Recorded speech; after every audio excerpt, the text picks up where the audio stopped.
Hello दोस्तों, स्वागत है आप सभी लोगों का राजस्थान एकेडमी पर।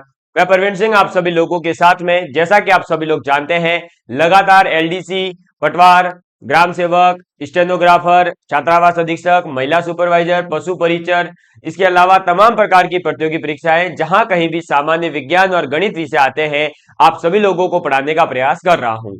हम लोग बात कर रहे थे एमसीक्यू बैच के अंतर्गत हमारे अलग अलग टॉपिकों के जो भी क्वेश्चंस आए हुए हैं उनको हम डिस्कस कर रहे हैं।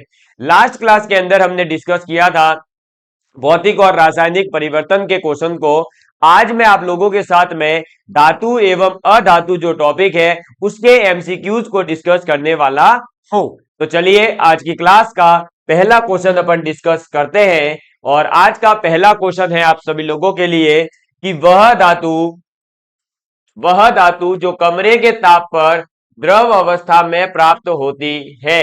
तो कमरे के ताप पर द्रव अवस्था में प्राप्त होने वाली धातु कौन सी है। मैंने आप लोगों को धातु वाला जब टॉपिक पढ़ाया था तब बताया था कि जो धातु होते हैं वे आपके ऐसे तत्व होते हैं जो इलेक्ट्रॉन त्याग करके धनायन बनाने की प्रवृत्ति रखते हैं। तो पहले तो यह पॉइंट पता होना चाहिए कि धातु करते क्या है। तो धातु जो है वो इलेक्ट्रॉन त्याग कर, क्या करके, इलेक्ट्रॉन त्याग कर धनायन बनाते हैं। ठीक है, अभी इसका आंसर तो बता ही दूंगा, उसमें कोई बड़ी बात नहीं है, लेकिन इसका एक्सप्लेनेशन समझेंगे। तो पहले धातु शब्द को समझा कि इलेक्ट्रॉन त्याग करके ये क्या करते हैं, धनायन बनाते हैं। इसके अलावा आवर्त सारणी के अंदर जो हमारी पीरियोडिक टेबल है, आवर्त सारणी में आवर्त सारणी में क्या होता है कि जब हम ऊपर से नीचे की ओर, वर्ग के अंदर ऊपर से नीचे की ओर बढ़ते हैं, यानी टॉप से बॉटम की ओर जाते हैं, तब क्या होता है, तो धात्विक गुण जो है वो बढ़ता है। क्या होता है, धात्विक गुण बढ़ता है। ठीक, बढ़ता है। लेकिन जब हम आवर्त सारणी के अंदर लेफ्ट से राइट जाते हैं, यानी बाएं से दाएं की ओर जाते हैं, तो धात्विक गुण क्या होता है, कम होता है। धात्विक गुण कम होता है। ठीक है, ये पॉइंट भी याद रखना। इसके बाद में तीसरा पॉइंट आपको याद रखना है कि जो हमारा वर्ग फर्स्ट है जिसके अंदर hydrogen, lithium, sodium, potassium, rubidium, caesium, francium तत्व आते हैं, हलीना की रबड़ी सस्ती फ्री, ये मैंने आपको याद करवा रखे हैं थ्योरी वाले बैच में।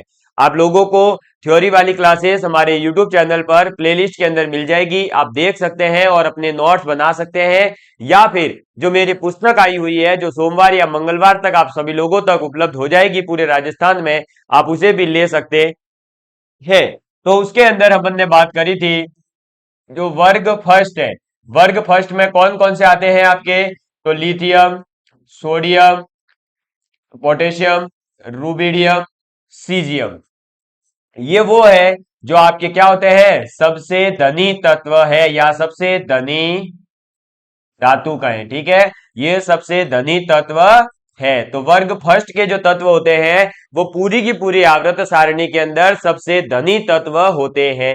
अब इसके बाद में बात करते हैं धातु शब्द को समझने के बाद में कि जो धातु के अंदर आपके द्रव अवस्था में पाया जाने वाला एकमात्र धातु है और वो है मरकरी, जिसे अपन क्या कहते हैं, तो जिसे अपन पारा या पारदीक भी कहते हैं। पारदीक एक संस्कृत वर्ड है और पारे को संस्कृत में पारदीक कहा जाता है। इस पर बेस्ड एक बार क्वेश्चन आया हुआ है, इसलिए मैंने ये लिखवाया है। एसआई या शायद एलडीसी में ही ये क्वेश्चन आया था कि निम्नलिखित में से कौन सा रासायनिक परिवर्तन है, और वहां ऑप्शन था पारदीक का ऑक्साइड बनना। अब बच्चों को 3 ऑप्शन में पता चल रहा था, लेकिन चौथे ऑप्शन में पारदीक वर्ड जो था वो पता ही नहीं चला कि क्या होता है। तो इसलिए याद रखना कि पारदीक मतलब पारा ही है, और पारे को इंग्लिश में मरकरी कहते हैं, और इसको Hg से प्रदर्शित करते हैं। ये अपवाद स्वरूप धातु होने के बाद भी द्रव अवस्था में पाया जाता है। इसके अलावा जितने भी धातु हैं सभी ठोस पाए जाते हैं। इसके अलावा ये बात भी याद रखना कि चौथा पॉइंट आपका प्रागैतिहासिक जो धातुएं हैं वो 8 है। कितनी है? प्रागैतिहासिक यानी जो इतिहास काल से, प्रागैतिहासिक, प्रागैतिहासिक धातु। तो प्रागैतिहासिक जो धातुएं हैं वो कितनी है? 8 है टोटल। ठीक है, वो कौन कौन सी है और वो सब डिटेल में अपन ने बात कर रखी है। पांचवा पॉइंट ये याद रखना कि वर्तमान में कुल धातु कितनी है। तो वर्तमान में कुल धातु है 90। कितनी है? 90। ठीक है, 90 धातुएं अभी तक ज्ञात है। आवर्त सारणी के अंदर वो सभी दे रखी है। इसके अलावा अब हम बात करेंगे थोड़ी सी मरकरी की। तो मरकरी देखिए आपका सामान्य ताप पर तो द्रव अवस्था में पाया जाता है। ठीक है, इसके अलावा इसके अयस्क का नाम, तो मरकरी के अयस्क का जो नाम है वो है सिनेबार। क्या है इसका अयस्क? सिनेबार। ठीक है, सिनेबार जो है वो इसका अयस्क होता है। इसको थोड़ा सा छोटा करता हूं ताकि मैं और भी चीजें लिखवा सकूं आपको। अच्छा, ये तो सिर्फ इसको ही छोटा करेगा, है ना? एक मिनट।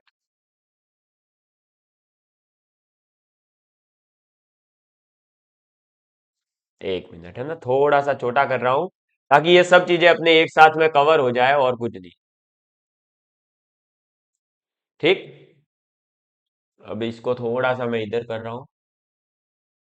मैं चाह रहा हूं कि एक ही पेज पर इतनी सारी चीजें आ जाए कि आप स्क्रीनशॉट लें तो आपको जो है बार बार अलग अलग स्क्रीनशॉट नहीं देखने पड़े। अब मरकरी के जो अयस्क का नाम है वो क्या नाम है? सिनेबार इसका अयस्क होता है। आगे जो ये हमारा Hg है, इस Hg पर ना तो आपके जल जल तथा सार, जल तथा सार का प्रभाव नहीं पड़ता है। ठीक है, तो ये जो हमारे पास में आपका मरकरी है, इसके ऊपर जल या सार की अभिक्रिया करवाई जाए तो इसको कोई फर्क नहीं पड़ता है। इसके बाद में एक इंपॉर्टेंट पॉइंट आ जाता है कि जो हमारे पास मरकरी है, इसकी अगर किसी भी धातु से अभिक्रिया करवाई जाए तो धातु से अभिक्रिया होने के बाद ये अमलगम बनाता है। क्या करता है? अमलगम बनाता है। लेकिन इसके अंदर भी एक अपवाद है कि जो हमारा धातु है इसमें, उसमें अपन अपवाद स्वरूप आयरन नहीं ले सकते। ठीक है, तो अगर ये पूछा जाता है कि सभी धातु के साथ में मरकरी क्या अमलगम बनाता है? नहीं, एक धातु को छोड़ना पड़ेगा अपवाद स्वरूप, और वो कौन सी धातु है? Iron, Fe। इसीलिए पारे को जो है लोहे में रखा जाता है। जो लोहे की बनी हुई बर्तन होती है या लोहे का बना हुआ जो पात्र होगा, उसमें जो है हम किसको रखते हैं? मरकरी को रखते हैं। जैसे सोडियम और पोटेशियम को मिट्टी के तेल यानी केरोसिन में रखा जाता है, उसी प्रकार से मरकरी को हमेशा लोहे की जो पात्र होगी उसके अंदर रखा जाएगा। क्लियर? चलिए, इसके अलावा और भी अगर आप याद रखना चाहें तो पारे को जो है हम क्या कहते हैं? तो पारे को अपन क्यूक क्यूक सिल्वर। ठीक है, और क्यूक मतलब क्या होता है? जल्दी। सिल्वर मतलब चांदी, तो जल्दी चांदी, ऐसे याद रखो। ठीक है, पारे को जो है क्यूक सिल्वर के नाम से भी जाना जाता है। इसके अलावा और भी बहुत सारा, आप देखो पारे के ऊपर और धातु के ऊपर 2 घंटे तक डिस्कस अपन ने टोटल, सॉरी 2 घंटे से भी ज्यादा डिस्कस कर रखा है। तो यहां अब मैं एक ही क्वेश्चन में इतना नहीं करूंगा, ये क्वेश्चन अपना इतना वेल है। ठीक है, एक्सप्लेनेशन कंप्लीट हो चुका है। आप इसका स्क्रीनशॉट लेना चाहें तो ले सकते हैं। फिर अपन अगले क्वेश्चन की ओर बढ़ते हैं ताकि अपने को जो है अपने और भी कुछ नए कॉन्सेप्ट सीखने को मिले।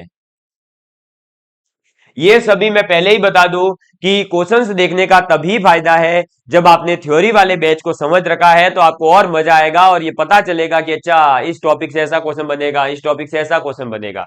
ये देखिए, एक क्वेश्चन आया था कि आपके पास में क्या लेड सल्फेट का रासायनिक सूत्र है। तो लेड सल्फेट का जो रासायनिक सूत्र होता है वो PbSO4 होता है, इसमें कोई बड़ी बात नहीं है। ठीक, लेकिन यहां पर याद रखना कि PbSO4 के अंदर Pb का ऑक्सीडेशन नंबर कितना होता है? +2 है। ऑक्सीडेशन नंबर कितना है? +2 है। मतलब आपके शीशे का जो ऑक्सीकरण अंक है वो कितना होता है? +2 होता है। इसके बाद में ये जो लेड है यानी जो आपका शीशा है, इसका अयस्क कौन सा है? तो इस पीबी का जो अयस्क है वो है गैलेना। क्या है इसका अयस्क? गैलेना। ठीक, ये भी याद रखना। इसके अलावा आपको याद रखना है कि सीसा जो है वो सर्वाधिक, सर्वाधिक मतलब सबसे अधिक, सर्वाधिक स्थायी तत्व है। ये क्या है? सर्वाधिक स्थायी तत्व है। क्लियर? ये चीज भी याद रखनी है। और सीसा जो है वो आपके ताप व विद्युत, ताप व विद्युत का कुचालक, ठीक है, क्या होता है? कुचालक होता है। अभी मैं शॉर्ट फॉर्म में लिख रहा हूं, सब पूरी वो विवरण पीछे लिखवा रखा है। तो ये जो है आपके क्या है? ताप और विद्युत का कुचालक होता है। इसके अलावा जो हमारे विद्युत के उपकरण जितने भी बनाए जाते हैं, जैसे फ्यूज तार के लिए है, तो उसके अंदर हम क्या करते हैं? टीन और जो लेड है, यानी सीसा और टीन जो है उसको मिलाया जाता है। तो इसकी जो मिश्र धातु है उसका उपयोग अपन कहां करेंगे? तो उसका उपयोग अपन करेंगे फ्यूज तार के लिए। इसके लिए, फ्यूज तार के लिए। और फ्यूज तार के अंदर जो मिश्रण होता है वो कौन सा होता है? तो फ्यूज तार के अंदर मिश्रण होता है आपका टीन, और टीन के साथ में आपका होता है सीसा। ठीक है, पीबी, ये याद रखना है अपने को। इसके अलावा आपको और क्या याद रखना है? तो जो लेड है, इस लेड से बनी हुई अगर कोई पाइप है, तो उस लेड पाइप का जो है अपन उपयोग, जल को अगर एक स्थान से दूसरे स्थान पर लेकर के जाना है तो हम लेड पाइप का उपयोग नहीं करेंगे। यानी मैं ऐसा एक डायग्राम के माध्यम से अगर आपको बताना चाहूं तो ये है अपने पास में, मान लीजिए लेड पाइप। ठीक है, अब इस लेड पाइप से जो है अपन जल लेकर के नहीं जाएंगे। जल लेकर के क्यों नहीं जाएंगे? जल लेकर के इसलिए नहीं जाएंगे क्योंकि जब पानी और वायु दोनों के साथ में जब लेड की अभिक्रिया होती है तो एक विषैला पदार्थ बनता है, लेड हाइड्रोक्साइड। ठीक है, तो ये जो लेड है ये पानी प्लस वायु, पानी प्लस वायु, इन दोनों से जब अभिक्रिया करता है तो क्या बनाता है? लेड हाइड्रोक्साइड बनाता है। अब आपको यहां पर मैं एक काम दे रहा हूं, लेड हाइड्रोक्साइड का जो रासायनिक सूत्र होता है, जैसे देखो लेड सल्फेट का PbSO4 है, ऐसे ही लेड हाइड्रोक्साइड का जो रासायनिक सूत्र होगा वो आप लोगों को कमेंट करके बताना है, ताकि मुझे ये पता चले कि हाँ आप लोग भी जो है एक्टिवली मेरे साथ में चीजों को सीख रहे हैं। ठीक है, चलिए तो इसको एक बार जो है आप लेड हाइड्रोक्साइड को नोट करेंगे। ये एक क्या होता है? विषैला पदार्थ है। ये भी आपको याद रखना, ये कैसा पदार्थ है? एक विषैला पदार्थ। क्लियर? ये एक विषैला पदार्थ होता है, मतलब जहरीला, पॉइजन है एक तरह से ये। तो आपको भी अब तो समझ में आता ही होगा कि अगर लेड पाइप का यूज किया तो क्या होगा? वो जल जो है जहर बन जाएगा। अब जहर बनेगा तो क्या होगा? कॉमन सेंस की बात है भाई। इंसान को अगर जहर पिलाया जाए तो क्या होता है? जहर पीने से इंसान की मृत्यु होती है। ठीक है, चलो ये तो बातें पता ही है। लिख लो इसको जल्दी से, एक बार मैं भी चेक कर लूं कि रिकॉर्डिंग प्रॉपर हो रही है। हाँ बिल्कुल एकदम अच्छे से हो रही है रिकॉर्डिंग, कोई दिक्कत नहीं है। ठीक है, चलिए जल्दी से करेंगे नोट डाउन, फिर अपन आगे बढ़ते हैं। आगे क्वेश्चन लेते हैं अपने। कौन सा आ जाएगा नेक्स्ट क्वेश्चन? तो वो है आपका कि जब आवर्त सारणी में ऊपर से नीचे की ओर आते हैं, यानी टॉप से बॉटम की ओर आते हो, आप ऐसे आ रहे हो। ठीक है, टॉप से बॉटम आ रहे हो। पहले ही बता दूं कि जो भी चीज पढ़ो, अगर आवर्त इसका जो ट्रेंड पढ़ रहे हो, जैसे त्रिज्या के बारे में पढ़ रहे हो, घनत्व के बारे में पढ़ रहे हो, आकार के बारे में पढ़ रहे हो, या उनकी जो है संयोजकता के बारे में पढ़ रहे हो, ऑक्सीकरण अंकों के बारे में पढ़ रहे हो, तो आवर्त सारणी में दोनों ट्रेंड याद रखना। एक तो ट्रेंड होगा ऊपर से नीचे आने का, और दूसरा ट्रेंड होगा बाएं से दाएं ओर जाने पर, यानी लेफ्ट से राइट जाने का, और एक होगा टॉप से बॉटम का। तो जब हम टॉप से बॉटम की बात करते हैं, यहां बात किसकी हुई है? तो सार धातुओं के आकार की। तो देखिए जब आप टॉप से बॉटम आओगे, मैंने ये भी बताया था सार धातुएं कौन सी होती है और सार्य मृदा धातुएं कौन सी होती है, ये भी आप लोगों को कमेंट करके बताना है। हमारी जो पुस्तक आ रही है उसमें मैंने ब्रैकेट में लिख करके दिया है आपको, लेकिन आपको अगर क्लासें देखी है थ्योरी वाली तो कमेंट करना है कि सार धातुएं कौन सी होती है और सार्य मृदा धातुएं कौन सी होती है और ये कौन से वर्ग में आती है आवर्त सारणी के। चलो ये मैं बता देता हूं। आवर्त सारणी के जो पहला वर्ग है जहां से शुरू होती है आवर्त सारणी और इसके पास वाला वर्ग जो है सार धातु और सारे मृदा धातुओं को प्रदर्शित करते हैं। अब कौन सा सार धातु का वर्ग है, कौन सा सारे मृदा धातु का वर्ग है और कौन से तत्व आएंगे, ये सब चीज आपको खुद को कमेंट करके बतानी है। अब मैं बात करूं इनके आकार की, तो इनका जो आकार है वो आपको बता दूं कि जब आप ऊपर से नीचे की ओर आओगे तो बढ़ता है। क्या होता है? बढ़ता है। ऊपर से नीचे की ओर बढ़ता है। लेकिन जब आप आवर्त सारणी के अंदर लेफ्ट से राइट की ओर जाओगे तो क्या होगा? इनका आकार जो है वो घटता है। क्या होता है? आकार घटता है। समझ में आ गई बात? क्लियर है? एक थोड़ी सी झलक दे दूं आवर्त सारणी की कैसी दिखती है। तो आवर्त सारणी इस प्रकार से दिखती है, ठीक है।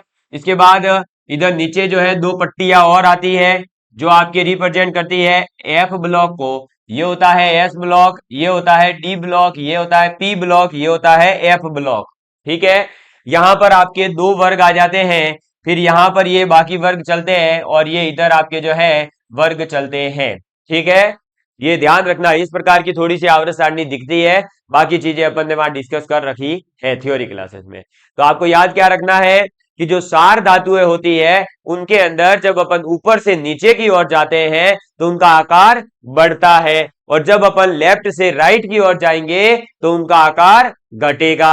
आवर्त सारणी कैसी दिखती है? तो ऐसी दिखती है। एस ब्लॉक में दो वर्ग हैं, पी ब्लॉक ये रहा, डी ब्लॉक बीच में आता है और एफ ब्लॉक नीचे आता है। हम क्या है कि कई बार पढ़ते ये है कि एस पी डी एफ, तो हम दिमाग ये लगा लेते हैं कि एस पी डी एफ, ऐसे नहीं होता। डी वाला बीच में आता है, ठीक है। और ये जो डी में आता है बीच में, इनको अपन संक्रमण तत्व भी कहते हैं। क्या कहते हैं? संक्रमण तत्व। इसके ऊपर भी क्वेश्चन आया था, वो अपन आगे अभी डिस्कस करेंगे, ठीक है। चलिए, तो इसको भी आप जो है नोट डाउन कर लीजिए, फिर अपन आगे बढ़ते हैं। और आप सभी लोगों के लिए आज दो लाइनें मैं कहना चाहूंगा, आप सभी लोग ध्यान से सुनेंगे। बहुत ही शानदार सी लाइन है, मैंने नहीं लिखी है, जिसने भी लिखी हो उन सभी को मैं अपनी तरफ से इस लाइनों का क्रेडिट देता हूं। लेकिन लाइनें बहुत अच्छी लगी मुझे, इसलिए मैं आपको सुनाना चाहता हूं कि राहें कहां तक जाएगी, राहें, सॉरी, राहें कहां नहीं है, जहां है। राहें जहां तक जाएगी राहगीर वहां तक जाएगा। तुम दरिया से क्या पूछ रहे हो, तुम दरिया से क्या पूछ रहे हो, नीर कहां तक जाएगा। अरे खींच धनुष की डोर, अरे खींच धनुष की डोर, निशाना साधो अपनी मंजिल का, निशाना साधो अपनी मंजिल का, बाकी बाद में देखेंगे कि तीर कहां तक जाएगा, तीर कहां तक जाएगा। तो ये लाइनें आप लोगों को ये बता रही है कि आपको पहले से ये नहीं सोचना है कि क्या होगा, कहां करना है, कैसे करना है। आपको तो केवल अपने कार्य को करना शुरू करना है, उसके बाद में देखेंगे कि ये कहां तक हमें लेकर जाता है और ये हमें मंजिल पर पहुंचाएगा या नहीं। पहले तो हमें क्या करना है? पढ़ना है। तो यही बात मैं आपको समझाना चाह रहा हूं कि आप सीईटी का वेट मत करिए, सीईटी के रिजल्ट की जो है अभी से इंतजार मत करिए, वो जब आना होगा तब आ जाएगा। आप अपनी तैयारी कीजिए, आपकी जो मेहनत है वो कहीं ना कहीं आपको जरूर फल देगी और निश्चित रूप से ही फल देती है। इसका साक्षात आपके सामने उदाहरण है, जिसने आईआईटी की तैयारी करी और आज गवर्नमेंट सेक्टर के विद्यार्थियों को पढ़ाने का कार्य कर रहा हूं और गवर्नमेंट सर्विस में भी आ गया। तो कहां तक जा क्या होने वाला है भविष्य में वो हमें नहीं पता होता है, सब नियति तय है। इसलिए जो जहां आपको आगे बढ़ा रहा है आप बस राह पर बढ़ते रहिए, जीवन में कुछ अच्छा ही होगा, आपकी मेहनत का फल जरूर आपको मिलेगा। ये मेरी एक आपको जो है आशीर्वाद है। चलिए आगे बढ़ते हैं। एक अब बढ़िया सा क्वेश्चन आया है अपने पास में कि प्लास्टर ऑफ पेरिस का रासायनिक सूत्र क्या होता है, और इसको मैंने काफी डिटेल के अंदर एकदम अच्छे से डिस्कस किया है। अब प्लास्टर ऑफ पेरिस की बात करते हैं। तो सबसे पहले हमें यह पता होना चाहिए कि प्लास्टर ऑफ पेरिस होता क्या है। अरे इसका नाम पढ़ के डरो मत, क्यों पेरिस में चले जाना होगा, कि नहीं। प्लास्टर ऑफ पेरिस का मतलब है कि आप लोगों के जब भी हाथ टूटा होगा, पैर टूटा होगा, कमर टूटी होगी, मुंह टूटा होगा, गला टूटा होगा, कुछ भी टूटा हो शरीर में, जब हड्डी टूटी होगी तो आपने इसी प्लास्टर ऑफ पेरिस की मदद से आपके हाथ को जो है सही करवाया होगा। तो इसका फॉर्मूला होता है CaSO4.12H2O, जिसे अपन रासायनिक रूप में, रासायनिक इसका अगर नाम देखें तो इसका रासायनिक नाम है कैल्शियम सल्फेट हेमीहाइड्रेट। क्या नाम है? सबसे पहले इसका रासायनिक नाम लिखें, calcium sulphate, calcium sulphate hemihydrate. ठीक है, ये बात आपको याद रखनी है, कैल्शियम सल्फेट हेमीहाइड्रेट। इसके बाद में आपको याद रखना है कि जो हमारे हाथ वाथ टूटने पर काम आता है वो यही आता है, तो आप लिख सकते हैं टूटी टूटी हड्डियों को स्थायी रखने में उपयोग। ठीक है, तो टूटी हुई हड्डी को जोड़ने में ये उपयोगी नहीं है। ये भी कई बार हमारा डाउट रहता है कि सर ये टूटी हुई हड्डियों को जोड़ेगा क्या? नहीं भाई, जोड़ेगा कैसे? ये है अंदर थोड़ी डालते हैं वो जो हड्डियों के, ये तो बाहर से जो है क्या किया जाता है, हड्डियों के अंदर तो वो डॉक्टर साहब खुद इलाज करते हैं, उसमें वो कोई बड़ी बात नहीं है। लेकिन बाहर ये क्या करता है, कैल्शियम सल्फेट कि आपके हाथ को जैसे ऐसे स्थायी रख दिया, अब उससे क्या होता है, वो स्थायित्व बना रहता है, और स्थायित्व बने रहने से वो हड्डियां जुड़ जाती हैं सही से। ठीक है, इसका काम इतना ही होता है। तो ये बाहर से क्या करता है, स्थायी रखने का काम करता है। इसके बाद में आगे बात करें तो ये जो है आपके सफेद रंग का होता है, ये तो कोई बताने वाली बात है नहीं, पर पूछ लिया जाता है कई बार। सफेद रंग का ये चूर्ण होता है। ठीक है, ये याद रखेंगे। इसके बाद आपको एक और इंपॉर्टेंट जो पूछा जा सकता है, वो ज्यादा इंपॉर्टेंट है, और वो ये है कि ये बन किससे है? तो ये बनता है आपके कैल्शियम सल्फेट .2H2O, जिप्सम। ये क्या है? जिप्सम है, ये भी याद रखना। इसका ज्योग्राफी के अंदर भी आपको पढ़ाया जाता है कृषि वाले टॉपिक में कि इसका उपयोग क्षारीय या अम्लीय कौन सी मृदा के लिए किया जाता है, बताइएगा। देखा, जिप्सम का उपयोग जो है क्षारीय या मृदा, क्षारीय या अम्लीय कौन सी मृदा के लिए उपयोग किया जाता है। अब कैल्शियम सल्फेट .2H2 आ गया अपने पास में।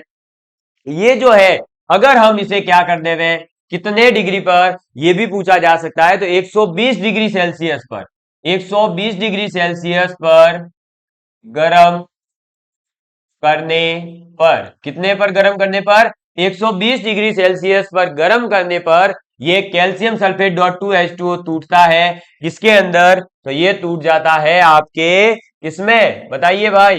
Calcium sulphate .12H2O। ठीक है, कैल्शियम सल्फेट .12H2O बनाता है, जिसे अपन कैल्शियम सल्फेट हेमीहाइड्रेट कहते हैं। ठीक है, याद रखेंगे ये चीजें। और बाकी इसकी पूरी जानकारी तो पता नहीं कितनी सारी डिटेल में दे रखी है, पीछे आप थ्योरी क्लासेस में देख लीजिएगा। ठीक, आगे बढ़ते हैं नेक्स्ट क्वेश्चन की ओर। और नेक्स्ट क्वेश्चन अपना आ जाता है कि कौन सा पदार्थ है जिसके साथ में गर्म करने पर आपका ब्लीचिंग पाउडर बनता है। ये भी एक अच्छा क्वेश्चन है, ब्लीचिंग पाउडर पर क्वेश्चन देखो आया हुआ है, और अपन ने इसको काफी डिटेल के अंदर पढ़ा था कि ब्लीचिंग पाउडर बनता कैसे है। तो सबसे पहले तो बता दूं कि ब्लीचिंग पाउडर होता क्या है। अभी आधों को तो यही नहीं पता होगा कि सब ब्लीचिंग पाउडर होता क्या है। भाई, ब्लीचिंग पाउडर का फॉर्मूला होता है CaO Cl(2), ये इस प्रकार का। ठीक है, CaOCl, फिर ब्रैकेट बंद और 2। ठीक है, इसे अपन कहते हैं क्या? कैल्शियम का ऑक्सीक्लोराइड। क्या कहते हैं? ये जो है ब्लीचिंग पाउडर, ये कैल्शियम का ऑक्सीक्लोराइड है। ये भी याद रखना, कैल्शियम का ऑक्सीक्लोराइड। ठीक, ये क्या है? कैल्शियम का ऑक्सीक्लोराइड है। ये बात आपको याद रखनी है। इसके बाद में इसमें ध्यान रखना कि जो हमारा बुझा हुआ चूना होता है, बुझा हुआ चूना, अब बुझा हुआ चूना कौन सा आता है? Calcium hydroxide. ठीक है, हाँ, कैल्शियम ऑक्साइड नहीं होता है, कैल्शियम हाइड्रोक्साइड जो होता है वो बुझा हुआ चूना होता है। कॉमन सेंस की बात है, इसमें हाइड्रोजन और ऑक्सीजन दोनों आ रहे हैं, यानी जल बन गया होगा, तो बस सीधी सी बात है, बुझ गया। अब कैल्शियम हाइड्रोक्साइड जो है, इसकी अभिक्रिया जब क्लोरीन के साथ होती है, किसकी? Calcium hydroxide CaOH whole twice, इसकी जब अभिक्रिया अपन किसके साथ में करवाते हैं, क्लोरीन के साथ में करवाते हैं, तब हमारे क्या बनता है, कैल्शियम ऑक्सीक्लोराइड और कैल्शियम क्लोराइड और साथ में जल बनता है। ठीक है, तो calcium oxychloride plus calcium chloride plus 2H2O। ठीक है, ये आपको अभिक्रिया याद रखनी है। क्लियर?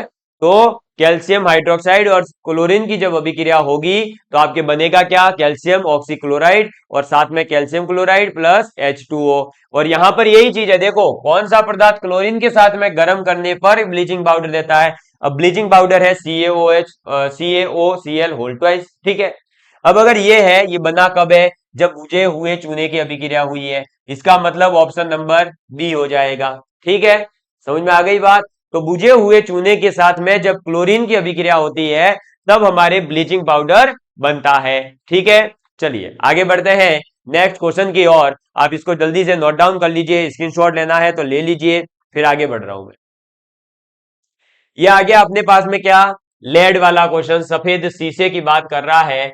तो इसके अंदर तो आपको सीधे सीधे से जिसको याद होगा उसका काम हो जाएगा, याद नहीं है तो भाई इसमें कुछ नहीं हो सकता था। इसका फॉर्मूला ही है ये क्या, PbOH whole twice dot PbCO3, यानी कि lead hydroxide plus lead carbonate दोनों जुड़ते हैं। ठीक है, लेड कार्बोनेट जो है वो दो होते हैं, कितने अणु होते हैं इसके, दो। और कैल्शियम लेड हाइड्रोक्साइड कितना होता है, एक अणु होता है। और आपको ये पता होगा कि लेड हाइड्रोक्साइड जो है विसेला ऑक्साइड होता है। ठीक है, ये बता दिया है पीछे, तो आगे ज्यादा डिस्कस नहीं कर रहे अपन।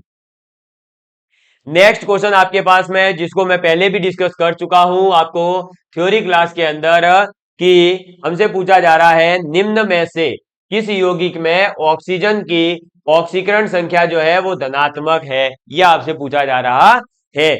आप लोगों को यह बात पता होगी कि मैंने ये बताया था कि फोन याद रखना, क्या याद रखना, फोन याद रखना। फोन याद क्यों रखना, क्योंकि ये इनकी विद्युत ऋणात्मकता का क्रम है। ये क्या है, विद्युत ऋणात्मकता का क्रम। अब सबसे अधिक विद्युत ऋणात्मक कौन है, तो आपको पता चल गया कि फ्लोरीन है, फिर कौन है, ऑक्सीजन है। ठीक है, अब आपको ये भी बात पता है कि जो ऑक्सीजन होता है इसकी ऑक्सीडेशन नंबर जो है वो नेगेटिव होती है। क्या होती है, नेगेटिव होती है, जनरली -2 होती है या फिर -1 भी होती है और -12 भी होती है। लेकिन इसका एक ऐसा उदाहरण मिलता है अपने को जहां पर ये भी प्लस ऑक्सीडेशन स्टेट को प्रदर्शित करता है, और वो कौन सा उदाहरण है, OF2 है। क्लियर?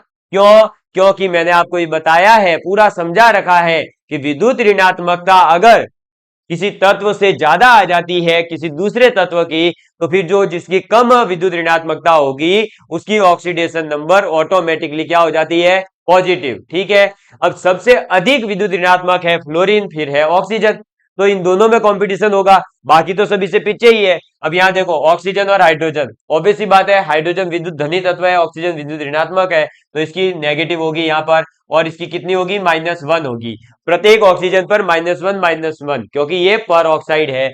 फिर आ गया H2O, इसमें तो क्या है, सीधे सीधे दिख रही है -2 है। ठीक है, क्योंकि ये ऑक्साइड होता है, जल एक। फिर Na2O2, ये भी एक क्या है, पर ऑक्साइड है, और यहां पर भी ऑक्सीजन पर -1 ही होगी, क्योंकि ऑक्सीजन और सोडियम का कंपटीशन है, तो कौन जीतेगा, ऑक्सीजन, क्योंकि ऑक्सीजन विद्युत ऋणात्मक ज्यादा है। अब बात आती है OF2 की, तो O और F में ज्यादा विद्युत ऋणात्मक कौन, फ्लोरीन, तो इसका मतलब नेगेटिव किसकी होगी, फ्लोरीन की, तो ऑटोमेटिकली पॉजिटिव विद्युत ऋणात्मकता किसकी हो गई, ऑक्सीजन की। और हम ऐसे भी निकाल सकते हैं जैसे मैंने आपको सिखा रखी है। क्या सिखा रखा था मैंने, कि जिसकी निकालनी हो ऑक्सीडेशन नंबर, यहां अपने को ऑक्सीजन की निकालनी है, क्योंकि बोला यही है ऑक्सीजन की धनात्मक होगी, तो ऑक्सीजन की x मान लेंगे, ऑक्सीजन की x मान लेंगे, और फ्लोरीन की तो फिक्स है कि -1 ही होगी। ये कभी भी पॉजिटिव शो कर ही नहीं सकता, क्योंकि पूरी की पूरी आवर्त सारणी में आप चाहे तो जो है 118 के 118 तत्वों की देख लीजिए, एकमात्र फ्लोरीन ही है जिसकी सर्वाधिक विद्युत ऋणात्मकता है, और जिसकी सर्वाधिक विद्युत ऋणात्मकता है तो उसकी तो कभी पॉजिटिव ऑक्सीडेशन नंबर हो ही नहीं सकती। हाँ, बाकी सबकी हो सकती है, क्लोरीन की, ब्रोमीन की, आयोडीन की, ऑक्सीजन की, सबकी, लेकिन इसकी नहीं हो सकती। तो इसकी -1 होगी। अभी आ गया कितना, -2, ऊपर कोई आवेश नहीं है यानी 0, तो x बराबर कितना आएगा, +2 आ गई ना ऑक्सीजन की, और +2 ऑक्सीडेशन स्टेट। क्लियर? ये सब चीजें बहुत डिटेल में समझाई है, और विद्युत ऋणात्मकता क्या होती है, कैसे प्रभावित करती है, तमाम चीजें बता रखी है। आपको प्लेलिस्ट के अंदर जाकर के वीडियोस देखने हैं, आपका काम आसान हो जाएगा।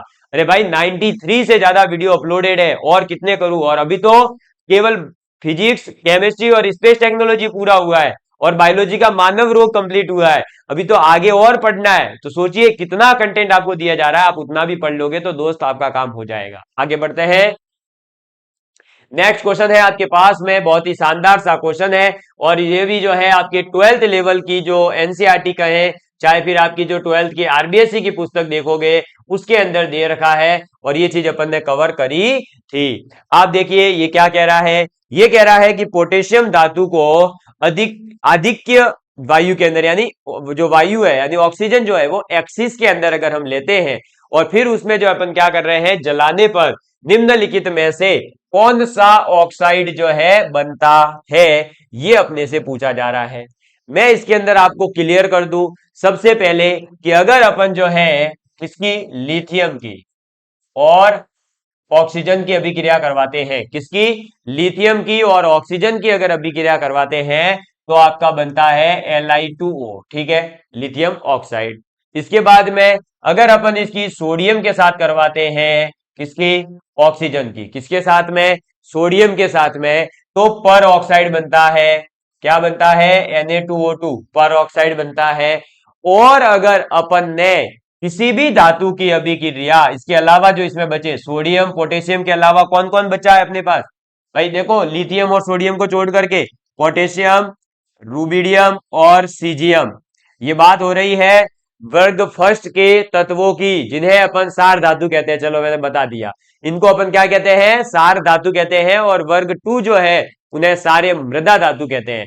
तो ये जो सार धातु है, पोटेशियम, रूबिडियम और सीजियम, इन तीन की जब अभिक्रिया ऑक्सीजन के साथ होती है, किसके साथ होती है, ऑक्सीजन के साथ होती है, क्लियर, तब आपका क्या बनता है, तो तब आपका बनता है MO2, और ये जो MO2 है ये आपका क्या कहलाता है, तो MO2 आपका ये रहा, जिसे अपन सुपर ऑक्साइड कहेंगे, ठीक है।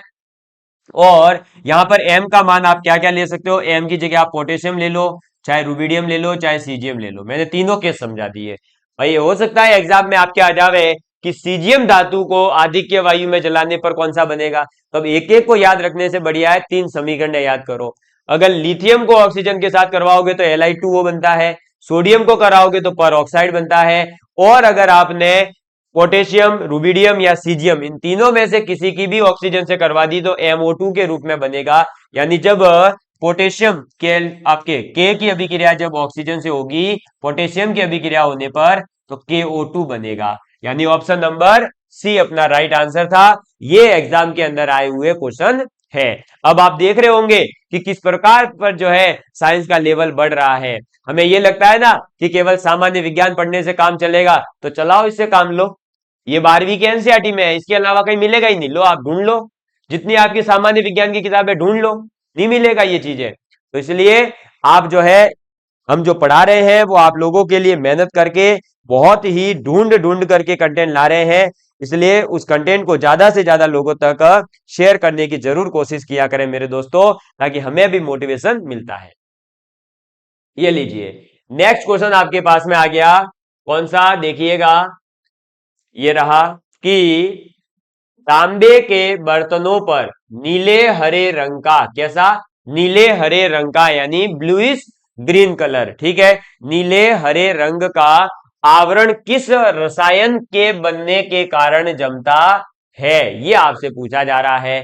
तो भाई तांबे के जो बर्तन है, तांबे के जो बर्तन है उनके ऊपर जो ग्रीन कलर थोड़ा थोड़ा सा आ जाता है, जैसे लोहे की वस्तु पर जंग लगता है, चांदी पर ब्लैक कलर आता है, वैसे ही जो कॉपर की वस्तुएं होती है उन पर थोड़ा सा ग्रीनिश कलर आता है। वो क्यों आता है, क्योंकि देखिए जब कॉपर आपके ऑक्सीजन के साथ अभिक्रिया करता है तो कॉपर ऑक्साइड बनाता है। क्या बनाता है? कॉपर ऑक्साइड बनाता है।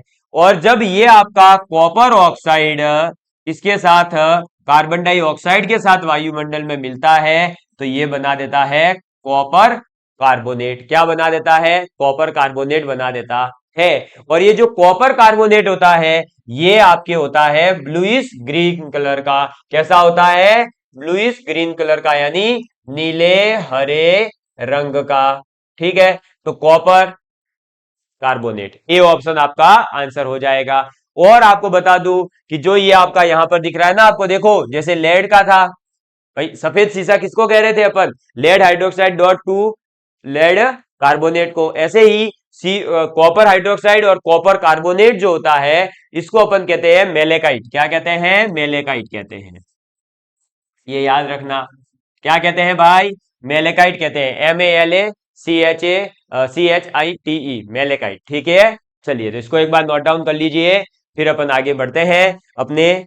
और आप सभी लोगों के प्यार की बदौलत हमारा परिवार जो है बहुत ही जल्दी दोस्तों 30,000 विद्यार्थियों का होने वाला है। इसके लिए मैं आप सभी लोगों का अभी से ही अग्रिम जो है धन्यवाद ज्ञापित करता हूं। और आप सभी लोग इस चैनल को इसी प्रकार से अपना प्यार देते रहिएगा ताकि मेरी जो एक मुहिम है कि मैं विद्यार्थियों को पढ़ा सकूं वो सार्थक हो। और मैंने अपने जीवन का जो लक्ष्य बना लिया है कि अब मुझे पूरा अपना जीवन जो है विद्यार्थियों को समर्पित करना है, विद्यार्थियों के साथ रहना है, तो इस सपने को साकार करिएगा और जितने विद्यार्थी मुझसे प्यार कर सके, जहां तक आप फैला सके, इसे फैलाने का प्रयास करिएगा। चलिए नेक्स्ट क्वेश्चन की ओर बढ़ते हैं। और नेक्स्ट क्वेश्चन तो रट्टा मार वाला क्वेश्चन था। बेसिकली क्वेश्चन ये था, ये भी आपके एनसीईआरटी में ही दे रखा है। जब आप कार्बन और सिलिकॉन वाले आप पढ़ोगे एनसीईआरटी के अंदर, अगर कौन सा टॉपिक, तो आपके जो एसपीडीएफ ब्लॉक है ना, 12वीं क्लास में डी और एफ दे रखा है और पी दे रखा है थोड़ा सा, और 11वीं में भी दे रखा है एस और पी ब्लॉक। 14 वर्ग तक आपके 11वीं में है, फिर 15-16 वर्ग जो है उसमें आ जाते हैं आपके 12वीं में। तो वहां पर ये जो है जब आप कार्बन और सिलिकॉन तत्व की बात करोगे तो ये क्वेश्चन था। वहां पर देखिए यहाँ क्वेश्चन है कि जल गैस जो है वो मिश्रण होती है। तो जल गैस किसका मिश्रण होती है? ये तो सीधे सीधे याद रख लेना, कार्बन मोनोऑक्साइड और हाइड्रोजन का। किसकी? कार्बन मोनोऑक्साइड और हाइड्रोजन का। लेकिन ये जल गैस बनती कैसे है? तो देखिए कार्बन की जब अभिक्रिया किसके साथ में होती है? जल के साथ, H2O के साथ में। कार्बन है सॉलिड और H2O जो है गैस है, वाष्प है। मतलब H2O यहाँ पर जो है जल के रूप में नहीं होता है, भाप के रूप में होता है। और इसके साथ में जब अभिक्रिया करवाई जाती है वो भी कितने केल्विन पर? तो आपके 473 केल्विन के ऊपर, सॉरी 400, एक सेकंड में चेक कर लेता हूं, हाँ 473 सेल्सियस, क्योंकि गलत लिखवाने से बढ़िया है कि चेक कर लिया जाए। तो 473 से लेकर 1273 डिग्री सेल्सियस अगर है टेम्परेचर, और उसके बीच में अपन कार्बन और भाप की अभिक्रिया करवाते हैं तो आपके बन क्या जाता है? कार्बन मोनोऑक्साइड और इसके साथ में H2O। क्लियर? क्या बनता है? कार्बन मोनोऑक्साइड और उसके साथ में H2O, नहीं सॉरी H2 खाली, ओ लिख दिया एक्स्ट्रा, H2 खाली। ठीक है, H2 गैस बन जाती है। और जो ये मिश्रण है, इसी मिश्रण को अपन क्या कहते हैं? वाटर गैस कहते हैं, यानी कि जल गैस कहते हैं। इसी की तरह एक और होता है, इसी की तरह एक और होता है जिसे अपन प्रोड्यूसर गैस भी कहते हैं। और वो कब होता है? तो जब अपन कार्बन की ऑक्सीजन के साथ में और नाइट्रोजन के साथ में अभिक्रिया करवाते हैं। किसके साथ में? कार्बन, ऑक्सीजन और नाइट्रोजन के साथ में अभिक्रिया करवाते हैं तो अपने क्या बनता है? कार्बन मोनोऑक्साइड और N2। ये भी आपकी गैस है, ये भी आपकी गैस है, और इस मिश्रण को अपन क्या कहेंगे? तो प्रोड्यूसर गैस। इसको क्या कहते हैं? प्रोड्यूसर गैस कहते हैं। समझ में आ गई बात? क्लियर है आप सभी लोगों के लिए? तो ये चीज आपको याद रखनी है। अगर अब की बार वाटर गैस पूछा है तो हो सकता है कि आपसे प्रोड्यूसर गैस के बारे में पूछा जाए। ठीक है, प्रोड्यूसर को आप क्या कह सकते हैं? जो उत्पादक होता है, उत्पाद बनाने वाला, प्रोड्यूस करने वाला, है ना। तो उत्पादक गैस भी इसका नाम मिल सकता है। हालांकि अभी तक उत्पादक गैस के नाम से कोई क्वेश्चन नहीं आया, लेकिन हो सकता है हिंदी बना देवे। तो प्रोड्यूसर का मीनिंग आप समझ जाइएगा, उत्पादक होता है, इसलिए उत्पादक गैस भी कहते हैं। ठीक है, तो आज के जो ये क्वेश्चन थे यहीं पर होते हैं समाप्त। आप लोगों को ये क्लास कैसी लगी है प्लीज कमेंट करके जरूर बताइएगा और आप सभी लोगों का प्यार जो है इसी तरह बनाए रखिएगा। Love you all of you, please take care and please share with your friends. जय हिंद, जय भारत।